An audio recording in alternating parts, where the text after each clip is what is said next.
It's such a pleasure to be back in Dublin. This was 15 years ago that I was working here as GP. And I'm very honored also on behalf of Machtel Huber. She is the founder of the Institute of Positive Health to be here today. Positive health.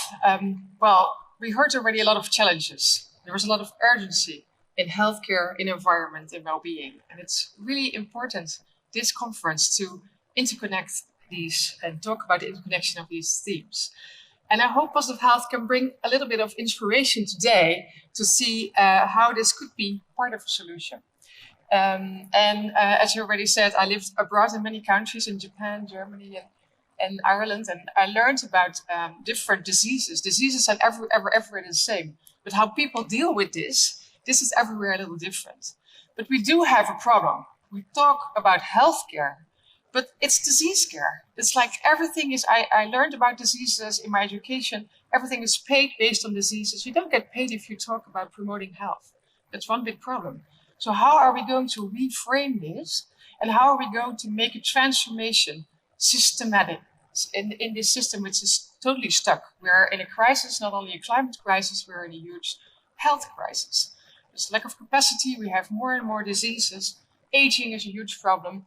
And I hope at least that we can reframe and go from disease-oriented care to health-oriented care.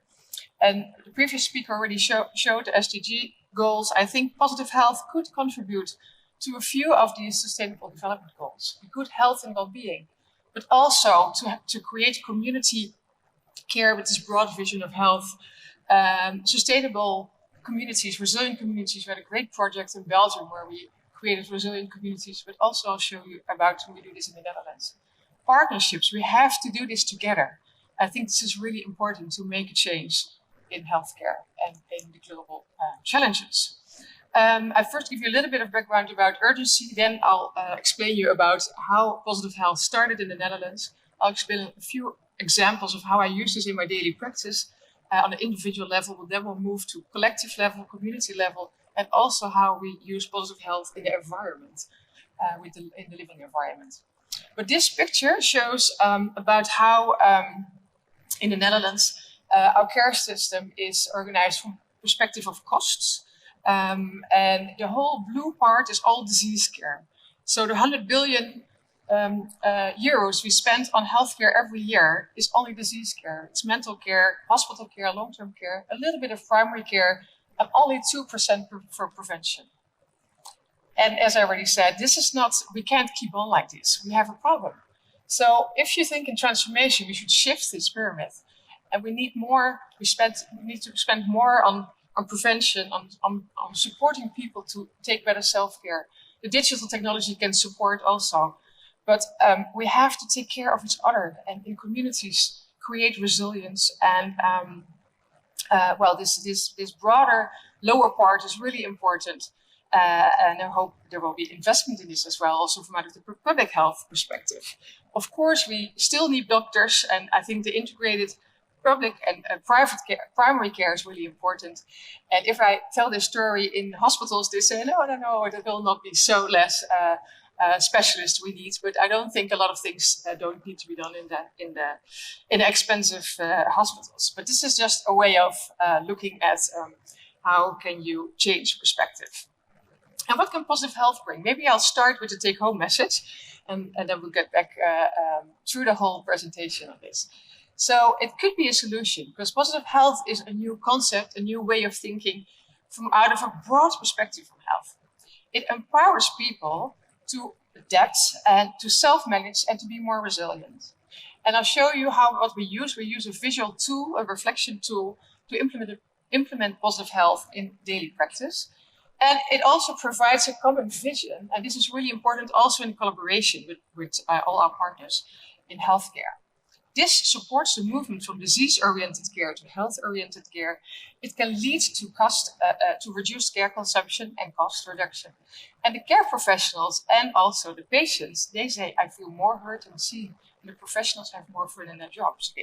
I have examples of people who wanted to leave their practice, and they said, or I stopped working as a GP, or I start working with positive health, and they have their fun back in their work. Because working with positive health brings really the real conversation back on the table. and we talk about what matters to people. And we talk about what people can do themselves. And this is what I see in my practice as well.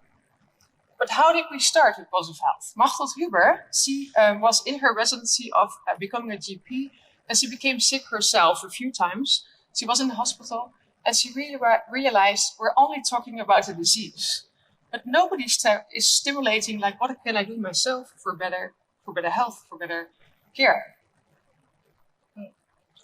And her point of view is, if you build on what is important to people, you have the greatest chance that people actually can take their own responsibility, get moving. So this whole meaningfulness part is really important to make changes. And she started thinking, why can I look at different perspectives of health and see where it works on this positive way, where people get older. And then she came up with the example of the blue zones. Do you all know the blue zones in the world? I actually was very pleased to visit one of them last month in Japan. I was in Okinawa. And I asked all the people, the centenarians, like, what is the secret of becoming so old? And well, it was just, you saw the green they ate from the season and from the fish out of the sea. They move every day. There's a very big community sense, so everybody's looking after each other. They don't worry about tomorrow, and they're just happy with small things. So when I said, what's the secret? He said, we just live. So it's really the simpleness that I think we really lost this connection with ourselves, with the nature, with each other. And I think this is really something that struck me, to be there and feel this in one of these blue zones. This was an inspiration for Machteld Huber to look at health and how people become very old without chronic diseases and mental retardation. That was one perspective. The other was, well, she looked at the definition of health. And the definition of health is still the World Health Organization definition from 1948. A state of complete physical, mental, and social well-being, and not merely the absence of disease or infirmity. In those days, a very idealistic definition. So may I ask you, all attendees, who thinks they are healthy with this definition? Can you all say, okay, who's healthy?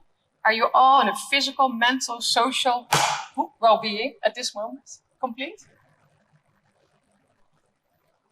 There's a few people thinking, yeah, I am. Well, I see you wear glasses, so I'm not sure if you're healthy. Or maybe someone had an emotional challenge or had some trouble with children or something social at work or whatever. So we always have challenges. And so it was kind of idealistic.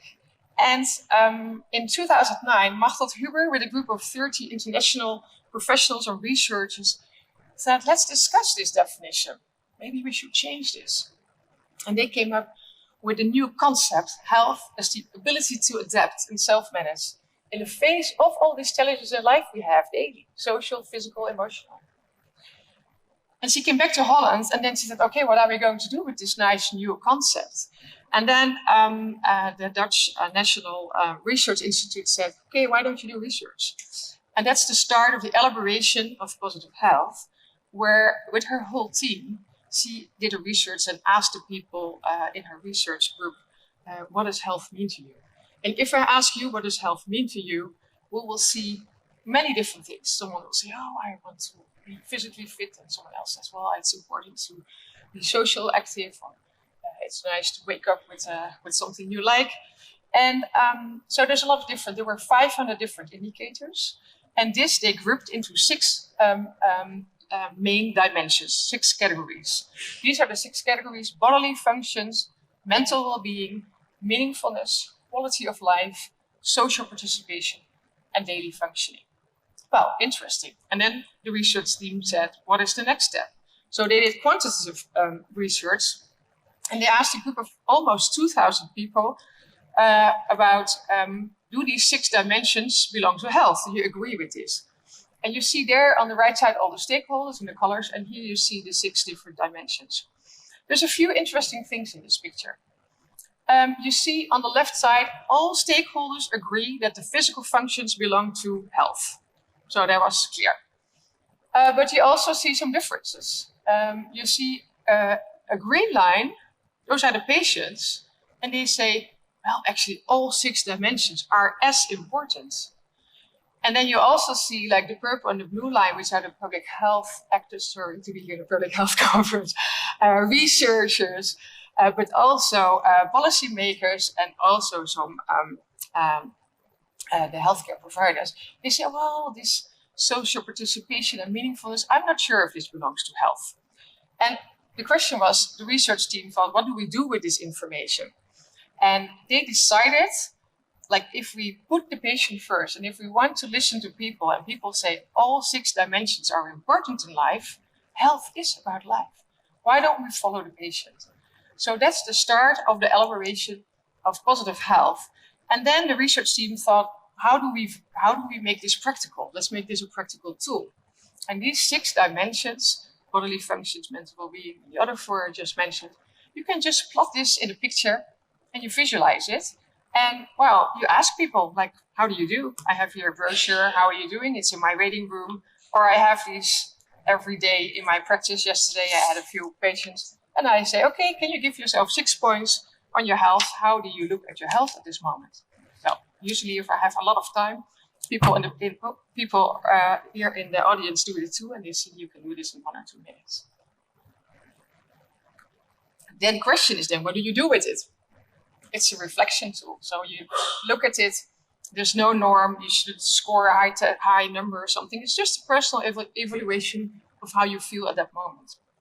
You get a health service, and it's a conversation starter. So on an individual level, I use positive health in a one-on-one conversation about what are your insights, and not where is it going wrong, what needs to be fixed, but where do you want to go, what is your dream, what is meaningful in your life.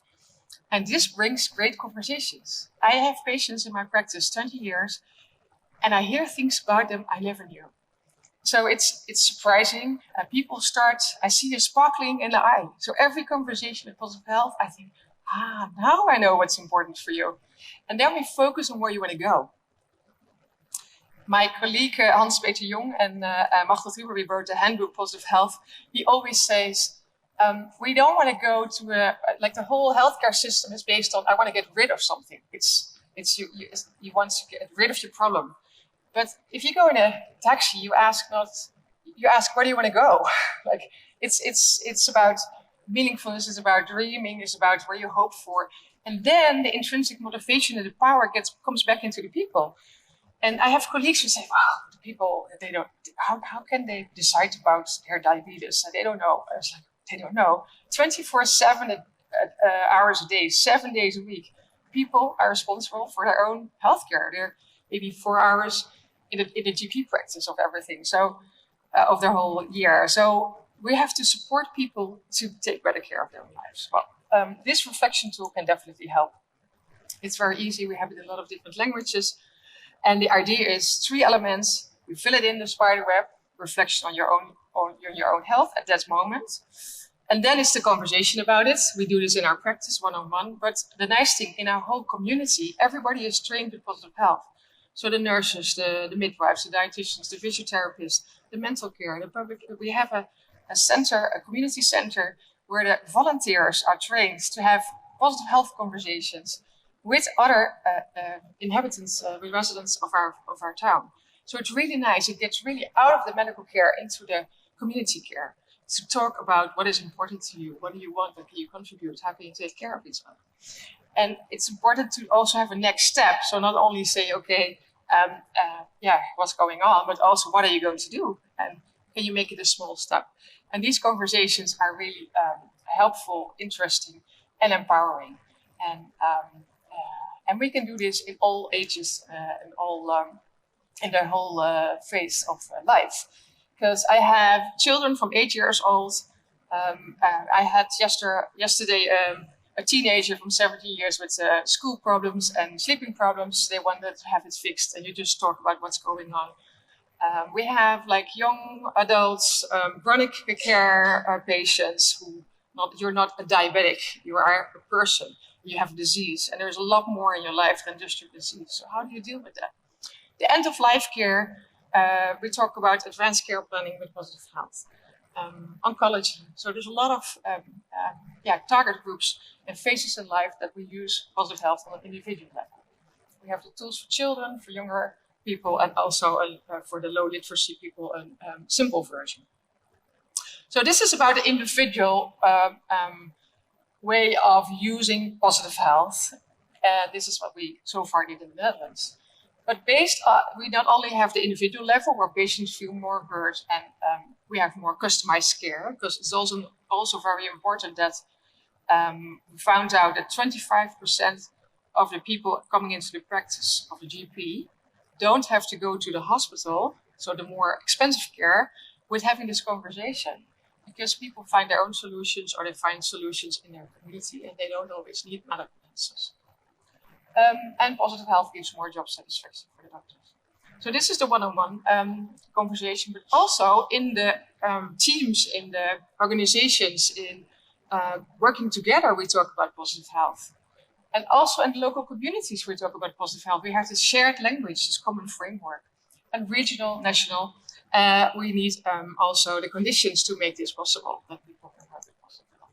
And we're very proud that on our national health policy document, the positive health has been accepted as in the middle, a kind of an umbrella which covers, we look broad at health, and we have to be aware that there's a lot of underlying problems people dealing with it, and we need cooperation to actually use each other's skills to support the people. But it's very nice that this is a way of looking in the Netherlands about health. So not disease care oriented, but health oriented. And then we go to how do we use this on a collective level, a community level? There's also an integral model for positive health and environment. And then we look, for instance, on street level or neighborhood level or district level, like how are all different dimensions of health how are they integrated in the community? So where do you see also in the environment that people can go to when you have mental well-being teams, or that you have a nature, or that you can go walking, these kind of things. And they make this a whole structure with a lot of different themes. And there's also an architect who now uses the spatial translation with positive health. So what we do, we had a session last week in our own community.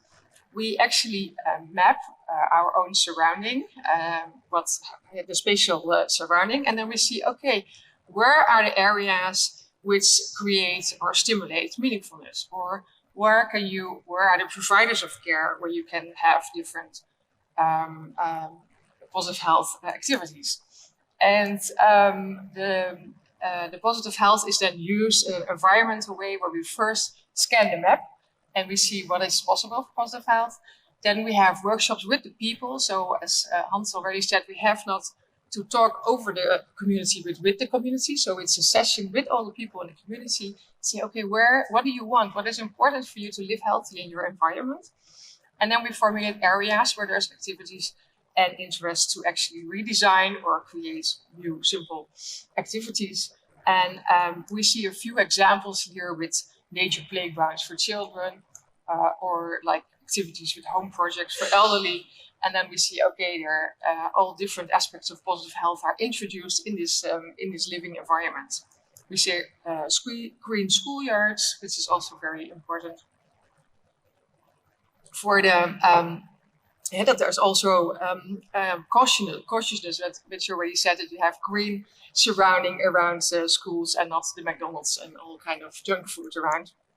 We have also positive health projects within, for instance, the cancer care. I see the time flies, so usually we have much more time for this, but I will only briefly go to research of positive health. We recently published a rapid review with 50 publications. This was on one hand based on the concept implementation on different target groups, and also healthy lifestyle, and also how can you create positive health activities in the communities. So there's a lot of variety of different publications. I must say the right picture is Utrecht, where I live. And it's nice that we also have this broad perspective where positive health, like the health is the ability to adapt, is the basis also for the regional policy document from Utrecht. And they use this in this broader model, which you all know, of the Deeren and Whitehead's social explanations of care. So positive health could be part of the solution. It's the one-on-one conversation. It's a different reframing of not disease-oriented care, but more health-oriented care. It's about empowering people. And it's also, you need, of course, to facilitate a resilient and meaningful, healthy living environment. And one of the mottos in our handbook of positive health is this quote from Antoine de Saint-Exupéry. I don't know if you know it, but it's about dreaming and meaningfulness. So if you want to build a ship, don't drum up the men to gather wood, divide the work and give orders. Instead, teach them to yearn for the vast and endless sea. So being in the Netherlands, this sunset, so once in a while, it's beautiful. So it's like, where do you want to go? What is your dream? How can you find the sparkle in your eyes? And then people find their intrinsic motivation for change. And as a summary, how can positive health support the quality of life? It's a broad vision on health. It's a reflection tool, but it's also a driver for change, for supporting this transformation. And it's a common framework, and this really brings movement. And well, we are looking to bring this movement further, also international. And on the right side, you see the picture, and I just got this from a lecture from Hans-Peter Jung, one of my colleagues. And this is interesting if you look at quality of life and vitality. If you look at the history, people had a very long time a good quality of life. And then, well, something happens, they got an infection and they died. So around 62 years old. And then in the present time, we have kind of a good quality of life, but much younger we get diseases due to all lifestyle related diseases we just saw from the previous speaker. So we have a decrease in quality of life. We live longer, but we have much more care also what we need. And the blue one is the line of the blue zones. So could we go to a state where actually we live longer, but also we have better quality of life? And well, as I just said to you, being in Japan and seeing actually how simple it is, it's not rocket science. I think we lost the connection with ourselves, with each other, and with the nature. So if we can bring this in much more, it would be very